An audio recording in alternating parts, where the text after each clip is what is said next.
Hi, welcome to Africa Media Australia. We're here today with the chairperson of the ECCV, which is the Ethnic Community Council of Victoria. And I'll ask Eddie to introduce himself to our audiences. How are you, Eddie? Good, thanks, Clyde. As you said, my name is Eddie Michallef, to the Maltese, and I'm the chairperson of the Ethnic Communities Council of Victoria. All right, now tell us a bit more about the organisation. How long has it been running for, and what are the objectives? Well, the organisation is made up of 220 affiliates representing a diverse group of ethnic organisations right across Victoria. It has been in practice since 1974, and this year we celebrated our 40th anniversary. That's a long time, isn't it? That is a long time, and it's had a very coloured history. And I'm sure during the 40 years there's been quite a lot of achievement that the organisation has not only done itself but also facilitated for other communities. Yeah. Well, I think the Ethnic Communities Council has played a key role in underpinning the development of multiculturalism in Victoria and the rest of Australia, conversely. And how long have you been in this role yourself?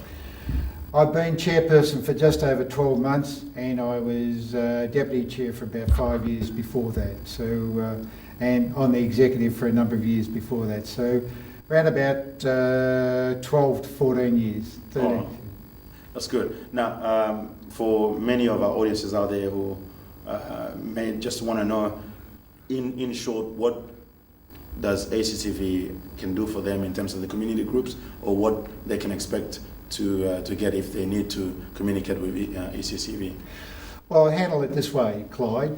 What the ECCV does is it's an advocacy and lobbying group, and it develops policy. It advocates to governments, to the broader community on behalf of its affiliates.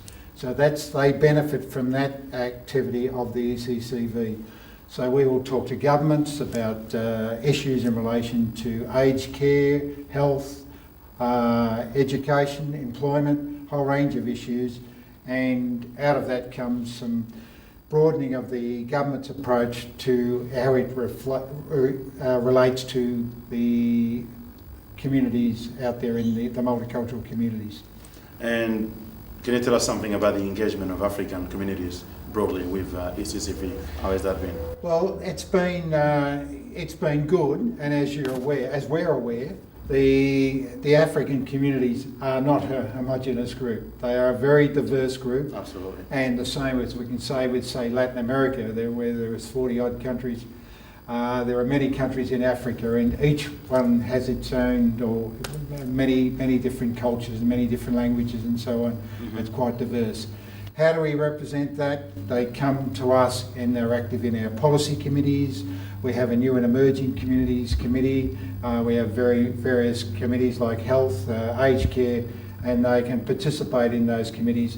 They take up the issues that affect their communities to involve them in the broader mainstream policy developments. And has that engagement been as active as you want it to be, or is there room for more? I can say, look, right across the board, there's always room for more improvement. Yes. But I can say, look, it is constructive, but it can be better. And we are looking at ways and means to getting the new and emerging communities to become more effective and to have more of an influence in the overall development of policies that affect the African communities in general. And in terms of the multiculturalism, obviously Victoria is one of the best success stories when it comes to multiculturalism. But what has been some of the challenges that you can talk about in terms of your own personal experience as well as your experience within the ECCV?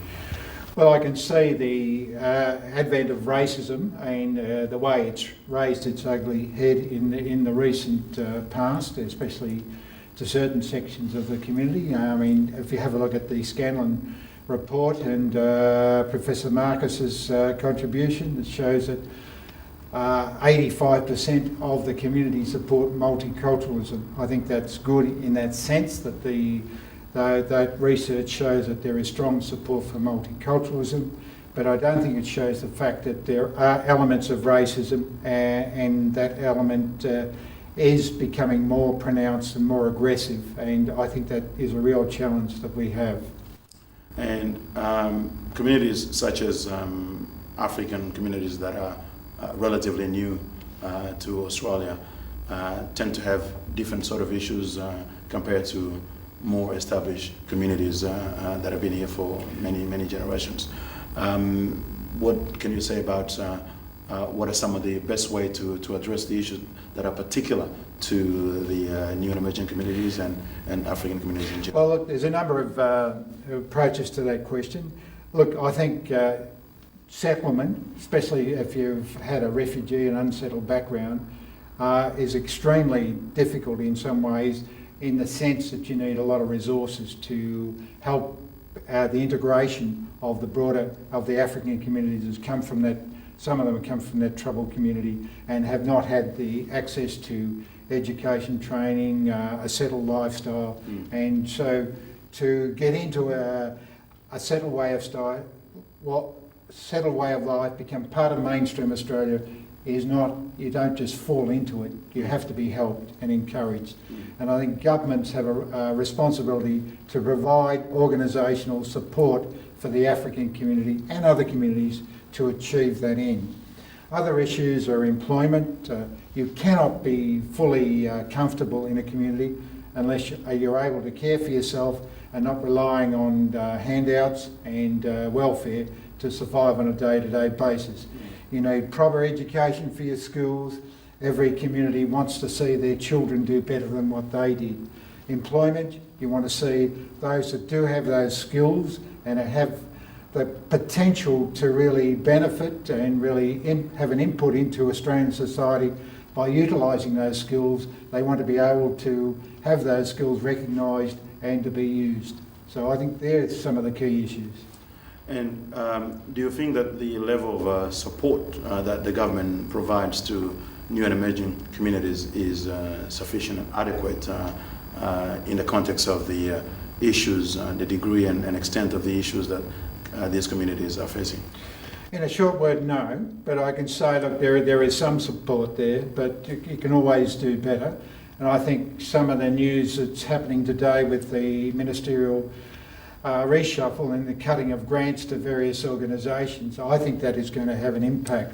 Now, I think without getting too political in a sense, if there is a budgetary problem, you do not impact on those more vulnerable communities, and I think that's a worry that we have to consider as a real challenge. And I think the Ethnic Communities Council and our federal counterpart, remember each state is part of what's called the Federation of Ethnic Communities Council of Australia, so we have input into that process and they will lobby the federal government, so we'll be making sure that the federal government and the new Minister Scott Morrison hears the voice of multicultural Australia.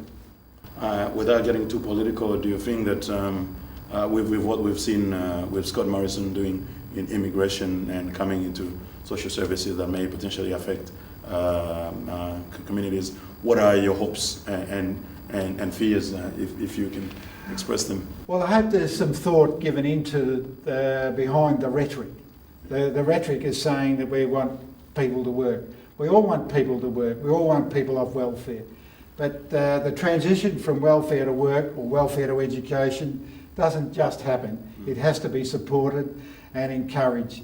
I mean, in Victoria, we have programs like VCAL, the Victorian Certificate of Applied Learning, which helps those that have had troubled background, don't have a lot of training and have difficulty getting into mainstream training programs to overcome some of those shortcomings. Well, that program was cut under the previous state government. So these are issues that we'll be taking up with the government. So we hope that the federal government should not cut welfare in a vicious way. It puts in place some mechanisms that pick up the pieces and supports those people who really need help, rather than just cutting across the board and say, we want you all to work. It just doesn't happen that way. All right. We'll be talking in a moment about media and media representations of African and ethnic communities. But before we go there, just one more question in terms of how communities can engage with ECCV, because we know that there's a great wealth of experience and knowledge. For an average community leader within African communities who wants to engage more with ECCV, what are the channels? Well, what do they do? Well, you have on the ECCV executive, you have 3 members from African background out of about 14. You have Apollo, Adeptu, you have Moses, and one more just escapes. So we have 3, and Pasu from not African, Nepalese background. So we have people from diverse backgrounds. So look, I think they have an important contribution to make, and I think it's. And before that, we had Hallelujah. We work with Burham, Dr. Burham. So we're through the African think tank. So we have both direct representation and we support African organisations. We had a stall at the Nigerian Festival on Saturday and promoting the ECCV amongst the African communities.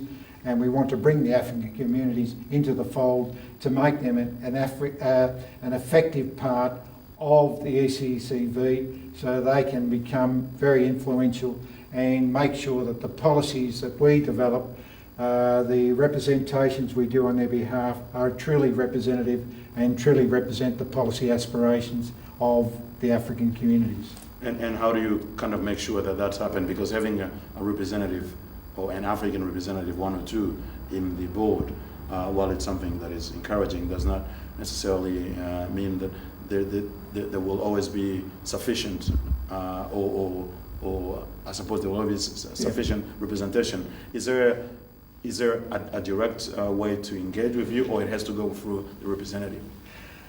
Look, they're both. And look, I'll put it back to you, Clyde. I mean, if the African representatives on the executive are not performing, I mean, it's up to the communities themselves to say, look, we need to make representations to them and give them some direction and support.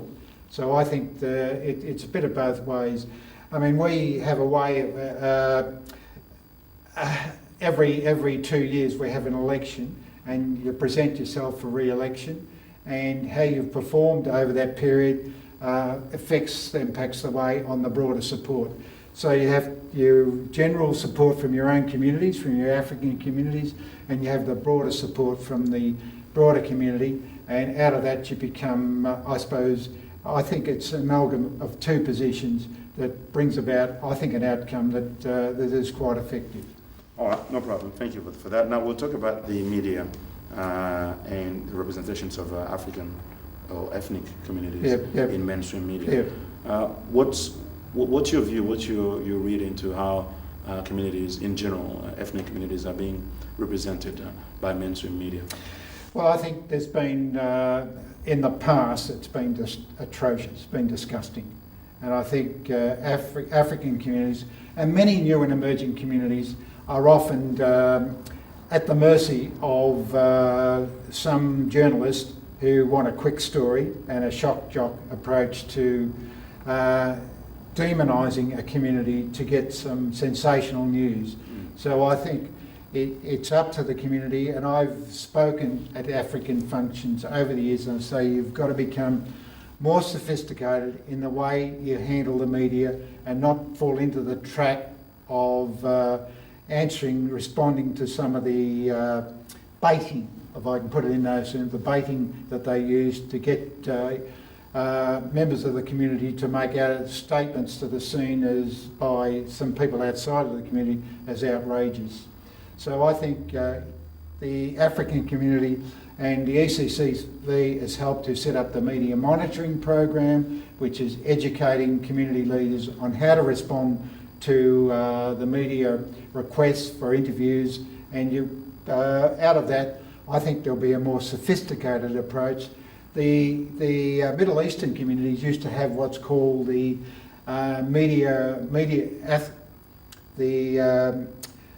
Middle East Media Awards, where they used to give prizes and awards to journalists who write constructive stories about Middle Eastern communities. Mm-hmm.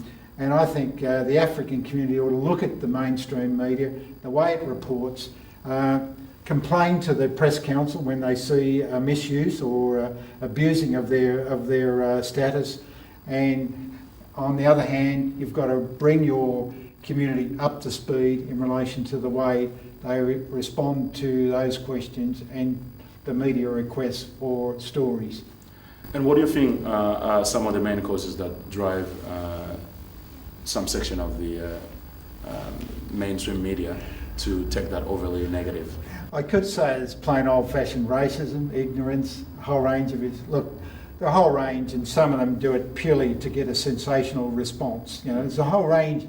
There's not just one story about why they are, but look, I think you know, there is a section of the community they like to sensationalise and to get a kick out of kicking certain communities, and like some story about dole bludgers or some member of a community. And if you have a look at the Clyde, you have a look at the crime rates amongst the African community. They're far lower than the mainstream community. Mm. You don't see the media highlighting that and going to the 7 o'clock news or current affair and say, look, we've got a terrific story to tell you tonight. The crime rate amongst the African communities is lower than mainstream community, so let's go out and celebrate. You don't see that. Mm. But if you see one incident of whether it's domestic violence or whether it's some sort of incident that where somebody's got hurt or so on, you'll see them sensationalise it. So I think we've got to get away from that, and I think we need a much more mature media to respond to that. And I think pressure from the African community and the ECCV and the broader multicultural community will bring that about. And do you agree that those negative representations of ethnic communities in general and African communities in particular do have a significant impact on employment opportunities for the communities? Well, I think, yeah, very much so. And I think that has to change. And I think there was some study done a number of years ago where people from various ethnic backgrounds changed their name to Smith and Brown and got interviews straight away, whereas if they used their traditional names, they had difficulty getting to the interview stage. So I think if there's already a cut-off point in relation to achieving a fair go in relation to employment before they even get interviewed, you can imagine what it's like once they get interviewed. So it has to change. We've done some studies, employment challenges, the ECCV, and we'll continue to pressure, especially areas like local government, where we've asked local government to introduce an aspiration of 33% of their employed staff to come from non-English speaking background over a 10-year period. We've asked them to take it on board, and we're negotiating with the local government organisations to achieve that goal. And do I suppose in terms of addressing this issue, which is quite significant, and you know, some members of the community believe that what is being done is far little in terms of addressing it than what ought to be done. First, you agree with that, and what are some of the avenues that you may consider as a peak body to really put a big emphasis on this? Well, yeah, too little. I accept that, and I think that's we need to do more. I mean, overseas qualifications, employment and training, getting younger people into TAFE courses and so on, cutting out the barriers where they have to pay to be trained, which are quite an impost, especially if you're trying to re-establish yourself with housing, employment, a car, and often they live away from the centres of education out in the suburbs. I mean, I represented in another life Springvale for many years, and I know the problems out of Doveton and in those areas, Greater Dandenong, the difficulties that they have in getting that community involved in education and training at the TAFE, at the schools. But look, I think it needs to be fully supported. The other part of your question was... how do we address them? How do we address it? What are some of the... How do we address them? Look, and I think more resources to the policies.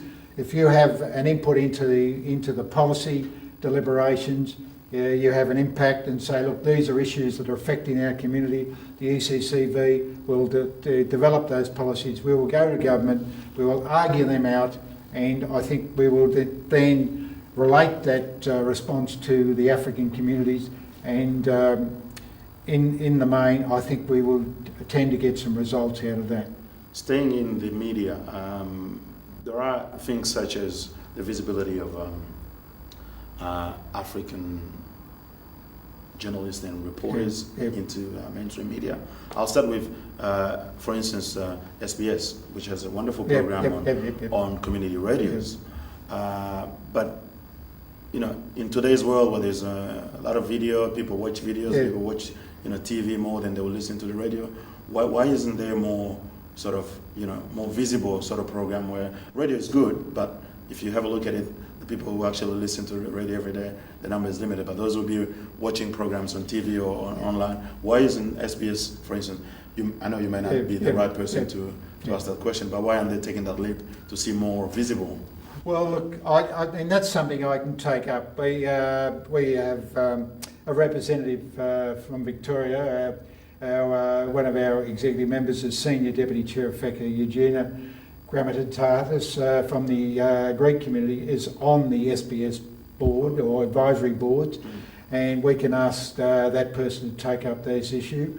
And I think that needs to be fed into the ECCV. You need to write to us or get your community leaders to come in, sit down with the ECCV executive officer and the chairperson and talk to them about some of the issues where you feel you're being underrepresented and discriminated against in relation to those sort of issues in the timelines you get on SBS video programs. All right, and even more broadly, I understand when you look at the media landscape, the visibility of migrant journalists in general is still quite limited. I know it's very difficult to address that with the commercial sort of media, but is there a way that, and I understand, as you said, things may need to be fed from ECCV, but isn't it time to start looking at how that visibility can be increased overboard?